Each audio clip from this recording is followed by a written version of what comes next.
오늘 사무엘상 8장 10절에서 22절의 말씀, 왕정 제도에 대한 하나님의 경고라는 제목의 말씀입니다. 어제 QTA에서 우리가 볼 수 있는 것처럼 이스라엘 백성들이 사무엘에게 찾아와서 왕을 세워달라.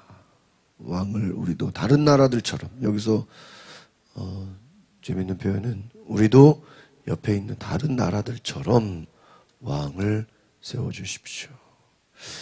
하나님의 뜻은 인간 왕을 세우는 것이 아니라 하나님이 왕으로 이스라엘을 다스리기를 원하셨습니다. 하나님의 뜻은 저희들은 나의 백성이 되고 저들은 내 약속의 백성들이 되는 것이죠.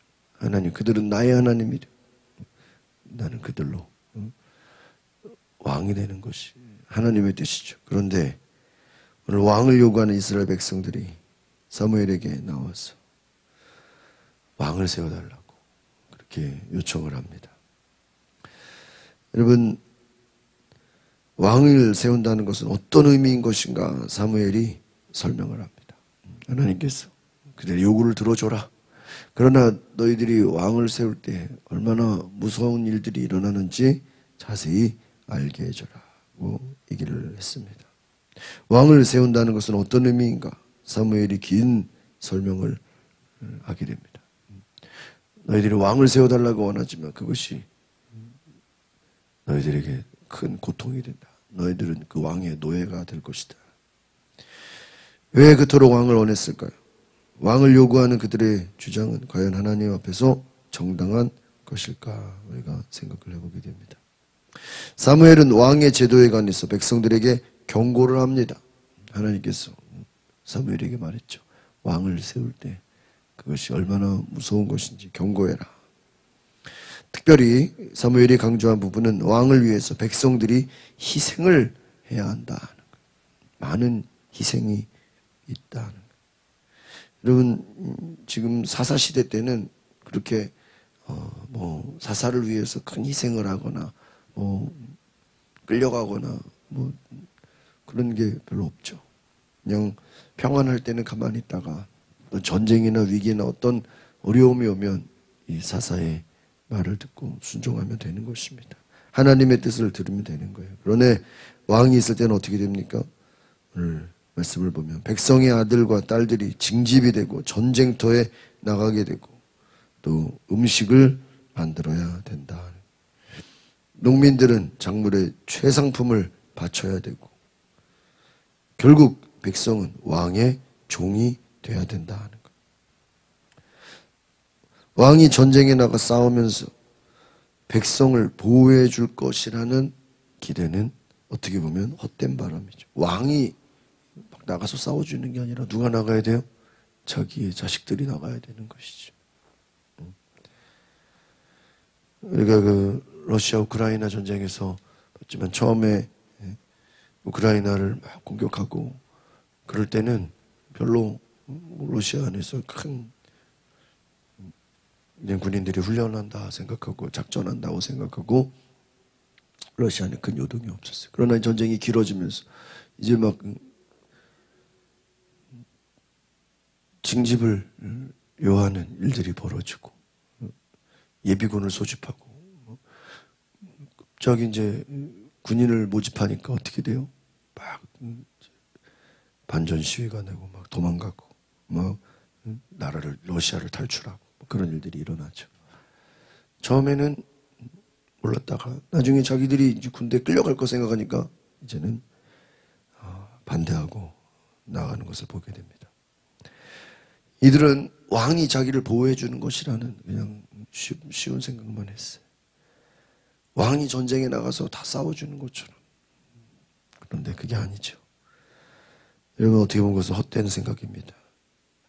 백성 위에 인간 왕은 군림하게 되고 그들을 억압하게 됩니다. 여러분, 오히려 하나님의 통치를 받는 것이 더 안전하다는 것. 하나님이 보호해 주시고 하나님이 싸워주시고 하나님이 그동안 다 지켜주셨는데 뭐가 불만입니까? 사무엘이 사사로 있는 동안 하나님이 그들을 지켜주시고 보호해 주셨는데 또 이제 걱정되는 것이죠. 그러나 그들에게는 다른 사람들, 다른 나라들처럼 같이 가고 싶다라는 것입니다. 우리 10절, 11절 두 절 같이 보겠습니다. 시작. 사무엘은 왕을 세워달라고 요구하는 백성들에게 여호와께서 하신 모든 말씀을 전해 주었습니다. 여기서 중요한 건 사무엘은 백성들에게 하나님의 말씀을, 하나님이 하라고 하는 말씀을 전했다라는 것입니다. 11절 시작. 너희를 다스리는 왕은 이렇게 할 것이다. 그는 너희 아들들을 데려다가 저기 마차와 말을 돌보는 일을 시키고 그들은 마차 앞에서 달리게 할 것이다. 그렇습니다. 너희가 왕을 원하느냐? 그 왕들이 너희를 다스릴 것이다. 너희 자녀들을 데려갈 것이다. 자기의 종처럼 막 부려먹을 것이다.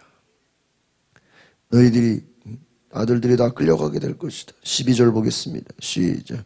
그가 너희 아들들을 천부장과 50부장으로 세울 것이고 자신을 위해 마차를 추수하게 할 것이고 전쟁을 위한 무기와 전차의 장비를 만들. 다 군대에 끌려갈 것이다. 젊은 아이들은 다 군대에 끌려가고 거기서 왕이 시키는 대로 왕을 위해서 살아야 돼. 왕을 위해서 고생해야 될 것이다. 추수하고 밭을 갈고 무기를 만들고 장비를 만들고. 13절 보겠습니다. 시작. 또 너희 딸들을 데려다가 향료 만드는 사람, 요리사, 빵 굽는 사람이 되게 할 것이다. 14절. 그는 너희 밭과 포도밭과 올리브밭 가운데 제일 좋은 것을 골라 자기 신하들에게 줄 것이다. 너희 곡식과 포도 수확물에 10분의 1을 가져다가 자기 관리와 신하들에게 줄 것이다. 여러분, 아들과 딸들은 징집이 됩니다. 전쟁에 나가서 음식을 만들어야 됩니다. 여러분, 백성들은 결국 누구의 종이 되는 거예요? 왕의 종이 되어야 된다. 왕을 위해 많은 희생을 해야 한다는 것입니다. 왕을 세워달라고 요구한 백성에게 사무엘은 그 왕으로 인해서 너희가 얼마나 많은 고통을 당하게 될 것인가 그것을 경고하는 것이죠. 여러분, 우리가 생각해 보면 이들은 오히려 백성이 왕 때문에 부르짖어도 하나님이 응답하시지 않으실 것이다 라고 18절에 얘기했어요.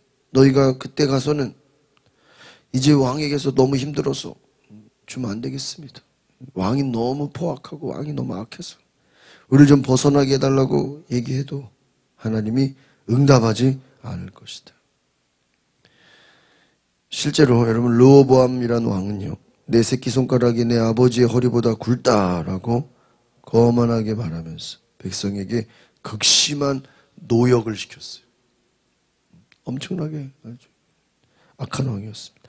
하나님의 뜻에 어긋난 길로 나아갈 때 그 책임은 온전히 이 백성들이 다 하죠. 그러니까 왕이 잘못된 길로 가고 왕이 아주 노역을 시키고 왕이 그냥 백성들을 노예처럼 얼마든지 다스리게 될 것이다. 너희들은 큰 고생을 하게 될 것이다. 오히려 다른 나라들에 대한 부러움 때문에 고집을 부리면서 하나님과의 관계가 막히는 길로 나아가는 어리석고 안타까운 일들이 벌어진다. 지금 이 경고를 왜 하는 것이죠? 너희들이 겉모습만 좋아 보이는 왕정 국가가 그것이 좋은 게 아니라 오히려 고통스럽게 될 것이다. 더 힘들게 될 것이다. 밖으로는 멋있어 보이지만 오히려 고통받는 고난이 있을 것이다.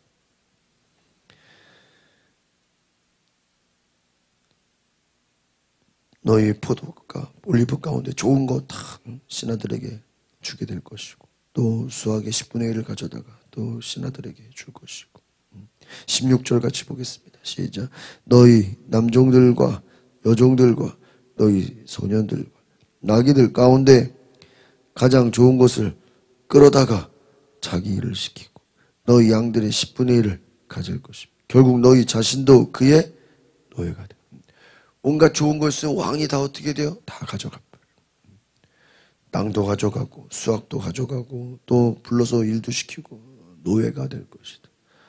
이것뿐만이겠습니까? 왕이 마음에 안 들면 또 죽일 수도 있고 또 왕이 또 잘못된 재판을 내릴 수도 있고 아주 무시무시한 일들이 일어나게 돼요. 좋은 것만 있는 것이 아니다.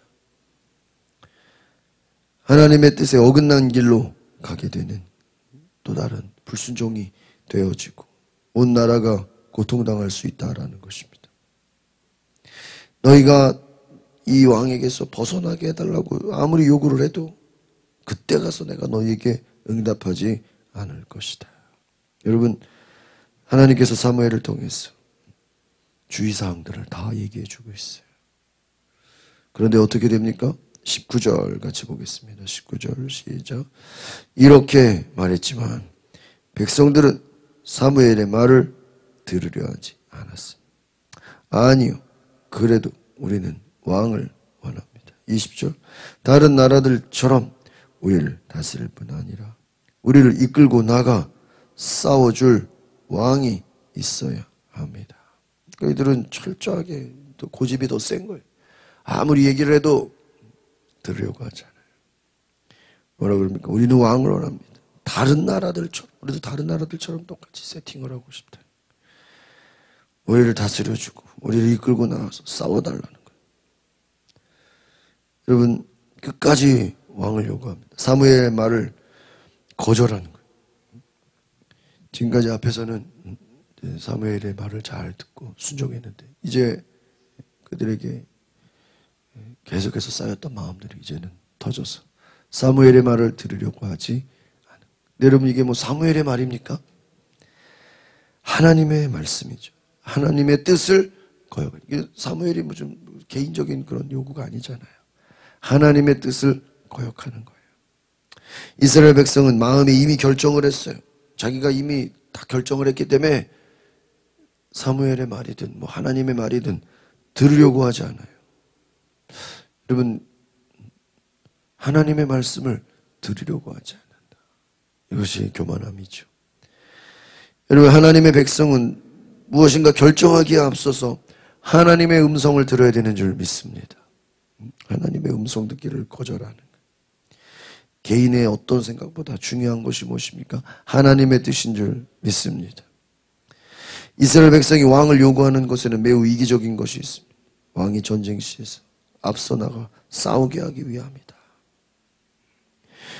우리를 이끌고 뭐라 그래요? 우리를 이끌고 나가 싸워줄 왕. 그러니까 왕이 자기들을 이끌어서 어떻게 준대요? 대신 싸워준다는 거죠, 앞에서. 그런데 그게 아니죠. 왕을 이용해서 자기들이 편해지려고 한 거예요.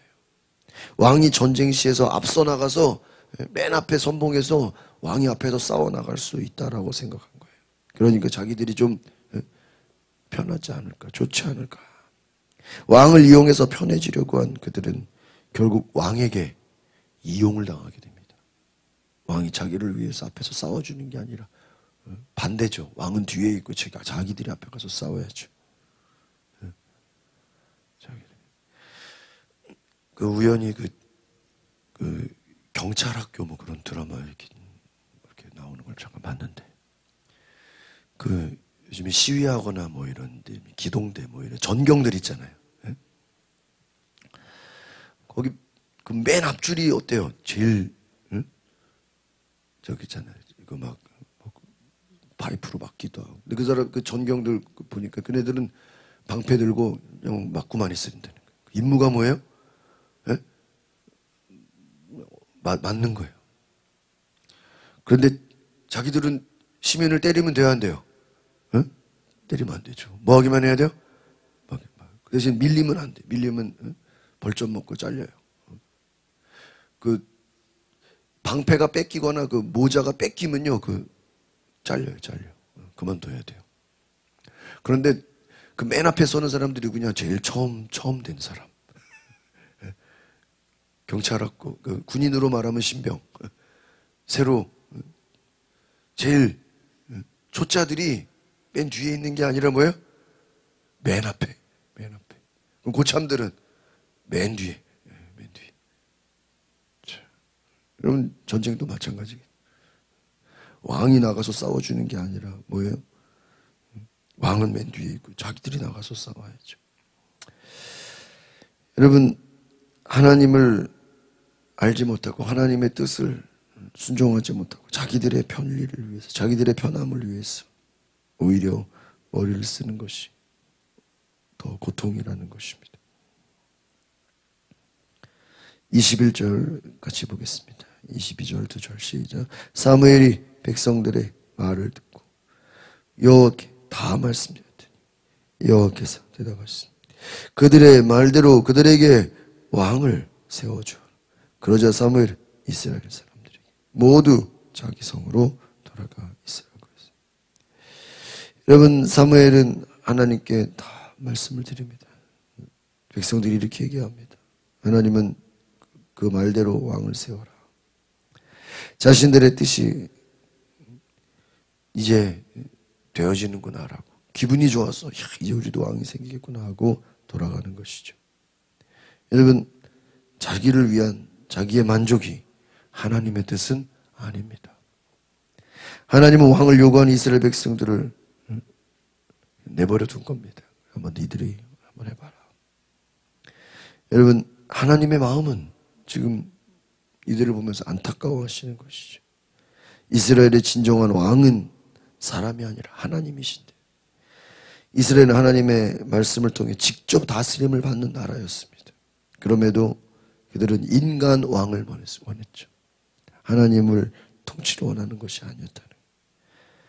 왕이 있어야 자기들이 평안하겠다라고 잘못된 생각. 그것은 잘못된 결과를 낳게 됩니다. 하나님이 다스리는 것이 하나님의 다스림을 받는 것이 더 중요한 것인데 사람 밑으로 기어들어가는 그 신학교에서 어떤 결혼과 가족 이런 수업을 들었는데 거기서 그런 얘기를 해요. 아버지가 막 포악하고 막 엄마를 막 때리고 막 그렇게 막 무시무시한 그런 아버지 밑에서 자란 딸이 있었단 말이에요. 아버지가 그렇게 막 때리고 막 자녀들을 막 무섭게 하고 엄마 막 때리고 막 그렇게 막 폭력적인 좀 무시무시한 아빠를 보면서 자란 딸. 그 딸이 자라면서 뭐라 그래요? 엄마한테 나는 절대 우리 아빠 같은 사람은 뭐야? 결혼한다 그래? 결혼 안 한다 그래요? 예? 결혼 안 한다. 나는 절대로 커서 우리 아빠 같은 사람은 결혼하지 않을 거야. 엄마 괴롭히고 애들 막 때리고 막 욕하고 막 그렇게 무섭게 폭력적이고 막 가부장적이고 막 악한 아빠를 보면서 나는 절대로 아빠 같은 사람하고 결혼하지 않을 거야. 나는 절대 아빠랑 반대되는 사람하고 만날 거야 라고 엄마한테 그렇게 얘기하는데 나중에 아빠랑 반대되는 사람을 만나잖아요. 좀 부드럽고 젠틀하고 막 잘해주고 그러면요 제 얘기가 아니에요. 교수님 얘기. 그 딸은요 그런 남자와 연애를 할 때요 남자로 보이지가 않는다는 거예요. 하도 나쁜 남자랑 살아가지고 자기 아빠가 나쁜 남자다 보니까 이 나쁜 남자에 익숙해져가지고 잘해주고 젠틀하고 좋은 남자는 여성적으로 느껴지지 이성으로 느끼지가 않는다는 거예요. 그래서 그런 남자 만나보면은 남자답지가 않게 보이는 거예요. 어떤 남자여야 돼요? 나쁜 남자여야 되는 거예요. 그래서 교수님 말로 뭐라 그러냐. 결국에는 그런 좋은 남자 젠틀하고 잘해주고 배용준같이 막 문 열어주고 막 이런 남자를 만나다가는 결국은 자기가 헤어지고 결국은 누구 같은 남자? 아빠 같은 남자를 만나가지고 또 결혼해서 악순환이 된다는 거예요. 이거를 교수님 말로 뭐라냐. 그런 무시무시하고 악하고 나쁜 남자 밑으로 자기가 기어 들어간다는 거예요. 스스로. 아빠가 나쁜 남자를 보고 자라니까 나쁜 아빠를 보고 자라니까 그 아빠를 보면서 그거에 뭐해져가지고요? 익숙해져가지고 그런 남자를 만나야 그렇게 자기를 괴롭히고 막 욕하고 막 때리고 막 그래도 그게 남자구나 하고 기어 들어간다는 거예요. 자, 그거를 제가 신학교에서 들으면서 충격을 받았어요. 악순환이 된다. 악순환이 된다. 여러분 어렸을 때 자라면서 나는 아빠 같은 남자 안 만나야지 하면서 결국에는 뭐야? 그보다 더 무서운 남자를 만난다는. 그래서 아주 또 불행한 인생을 살겠죠. 여러분, 하나님이 우리를 다스려야 되는데 왕이 우리를 다스린다고. 그것이 평안한 것이라고. 그것이 좋은 것이라고. 나를 위한 것이라고. 잘못된 생각, 자기 만족, 결국은 하나님을 영화롭게 하는 것이 아니라 하나님 앞에 오히려 불순종하게 되는 결과를 낳게 됩니다. 하나님은 저들이 원하기 때문에 그냥 하라고 내버려 둡니다. 그러나 그 책임은 자기들이 져야 되는 것이죠. 기도하겠습니다. 거룩하신 주님, 우리가 하나님의 통치를 받게 하소서. 하나님의 다스림을 받게 하소서. 하나님의 은혜를 누리게 하소서. 하나님의 음성을 듣게 하소서. 인간은 보고 배운 대로 다른 나라를 보면서, 우상숭배하는 나라, 하나님이 없는 나라를 보면서 오히려 그들처럼 우상숭배하며 인간 왕을 섬기는 그것을 쫓아가는 이스라엘 백성들을 볼 때 하나님은 실망하시고 하나님은 비록 안타깝게 여기시지만 또 그들을 사랑하시고 그들을 위해 왕을 세워주신 하나님을 바라보면서 우리가 정말 하나님이 우리의 인생의 왕이 되어주시고 예수님이 나의 주인이 되어주시고 하나님의 나라, 예수님의 제자로 살아가는 은혜가 있게 하소서. 예수 그리스도의 이름으로 기도하옵나이다. 아멘. 우리가 이 시간에 기도하실 때 하나님, 우리도 이스라엘 백성들처럼 교만한 길로 가지 않게 하시고 자기 뜻대로 자기 생각으로 빠지지 않게 하시고 온전히 하나님의 생각, 하나님의 뜻대로 하나님의 음성을 듣는 귀한 은혜가 있게 하소서. 우리 다 같이 주여 한번 부르고 동성으로 기도하겠습니다. 주여.